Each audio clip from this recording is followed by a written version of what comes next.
Good morning students. Today we are going to discuss the Pterygopalatine ganglion. So what is regarding this ganglion is that it is peripheral parasympathetic ganglion which is located in the Pterygopalatine fossa. Now if we see that functionally this ganglion is carrying the fibers of 7th nerve. The fibers are coming through the 7th nerve, command is coming from the higher center.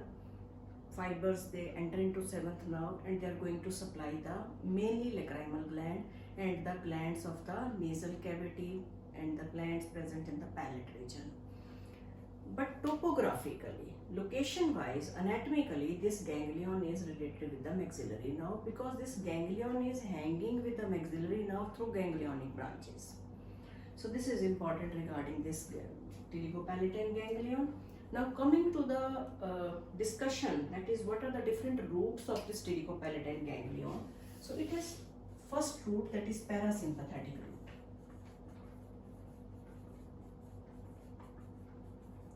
The another name of the parasympathetic root is the motor root. Now for this the fibers, that is preganglionic fibers, they start from the lacrimatory nucleus which is located in the pons.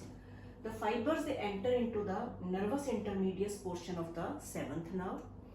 Then after that the nervous intermedius fibers they enter into the first branch which is arising from the geniculate ganglion of the 7th nerve, that is greater petrosal nerve. So the fibers they enter here. From this the fibers they enter into the nerve of pterygoid canal, and this nerve of pterygoid canal is related with the Pterygopalatine ganglion. The fibers they enter into Pterygopalatine ganglion. Here the fibers they are relayed. So the relay of the fibers it happens, and after that the fibers are given the name postganglionic fibers. Those fibers they enter the maxillary nerve through the ganglionic branch of maxillary nerve. From this the fibers they enter into zygomatic branch of the maxillary nerve. This zygomatic branch of the maxillary nerve has two divisions, zygomaticofacial and zygomaticotemporal nerve. And the fibers from this zygomatic branch enter into zygomaticotemporal division. From this the fibers they go to the lacrimal nerve through a communicating branch. So this is a communicating branch which just connect these two nerves. Communicating division. And from this lacrimal nerve, rest of the fibers, or you can say rest of the root is just completed by the lacrimal nerve, and the fibers they reach the lacrimal gland. So this is all about the parasympathetic root, and same thing is happening with the other glands, that is nasal gland and palatine gland. The fibers they reach the Pterygopalatine ganglion through the branches of the Pterygopalatine ganglion, that is greater palatine nerve. The fibers they reach the palate region. From the nasal branches the fiber they reach the glands of the nasal cavity. So this is parasympathetic root, and mind it, so as the relay of the fiber is happening in the Pterygopalatine ganglion, the fibers are given the name postganglionic after that. And what is important regarding parasympathetic or motor root is, so for this the root is nerve of pterygoid canal.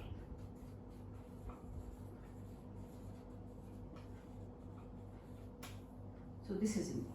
So motor root is nerve of pterygoid canal, so which is taking the fibers from great petrosal nerve. Now you must be watching this, that this nerve of pterygoid canal is continuation of the great petrosal nerve. So why this name is given? When the deep petrosal nerve it join the great petrosal nerve, the name of the nerve is nerve of pterygoid canal.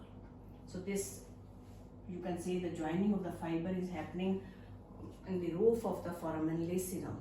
So these fibers they join to form the nerve of pterygoid canal. So we will discuss how the deep petrosal nerve fibers they come.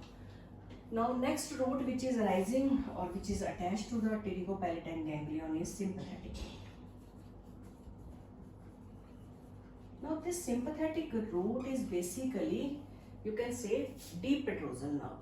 So deep petrosal nerve is carrying the fibers to the nerve of pterygoid canal. In other ways, you can say the sympathetic root is again formed by the nerve of pterygoid canal, but the fibers are coming from this deep petrosal nerve. But from where these fibers are arising? These fibers are arising from the superior cervical sympathetic ganglion. The fibers, after relay in this ganglion, the fibers are given the name postganglionic fiber. They form a plexus around the internal carotid artery. From the another end of that plexus, the name of the nerve is deep petrosal nerve. So this deep petrosal nerve join the great petrosal nerve to form the nerve of pterygoid canal. Now fibers are coming from superior cervical sympathetic ganglion, postganglionic fiber. They enter the deep petrosal nerve, they enter the nerve of pterygoid canal, they enter into pterygopalatine fossa, but these fibers they pass through the pterygopalatine ganglion. Once these fibers or nerve of pterygoid canal is entering into pterygopalatine fossa, so through this nerve they enter into the ganglion. From this ganglion, the fiber they reach the orbital branch of the pterygopalatine ganglion, and from this, through the inferior orbital fissure, they go and supply the orbitalis muscle in the orbit. So this is the sympathetic root. So I repeat, sympathetic root starts from superior cervical sympathetic ganglion. That root form a plexus around the internal carotid artery, enter into deep petrosal nerve, enter into nerve of pterygoid canal, reach the pterygopalatine ganglion, pass without relay, enter into orbital branch. From this orbital branch, the fibers, this orbital branch is passing through the inferior orbital fissure and enter into the orbit to supply the orbitalis muscle. So this is all. The next roots which are related with this is sensory root and taste fibers, you can say. So this is general sensations are reaching the pterygopalatine ganglion through the pharyngeal branch, through the nasal branches, through the palatine branches. They reach the pterygopalatine ganglion, they enter into nerve of pterygoid canal, they reach the greater petrosal nerve, they pass to the nervus intermedius and go to the higher center. So general sensations are there. Then taste fibers, which are related or root for the taste fibers, which is attached to the pterygopalatine ganglion, is fibers from the palate. They reach through the lesser palatine nerve, enter the greater palatine nerve, reach the pterygopalatine ganglion.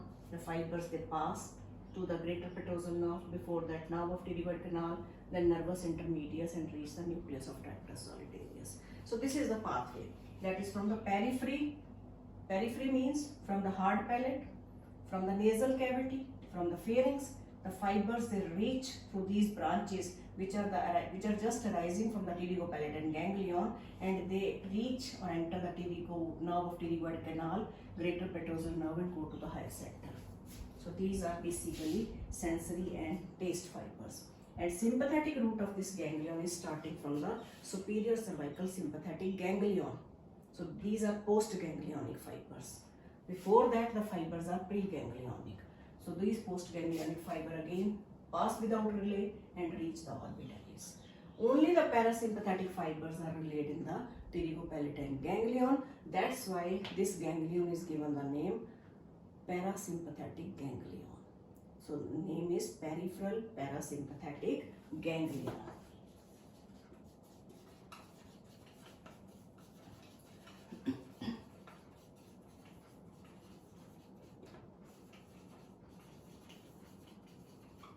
Topographically or anatomically, I repeat, it is related to fifth nerve. Topographically related to fifth nerve, which division? Maxillary division. And functionally carrying the fibers of which nerve? That is seventh nerve. Which nerve? Facial. So this is important. So this is all about the pterygopalatine ganglion. If you have any doubt, so please write in the comment box. So I will try to solve your queries. Thank you very much.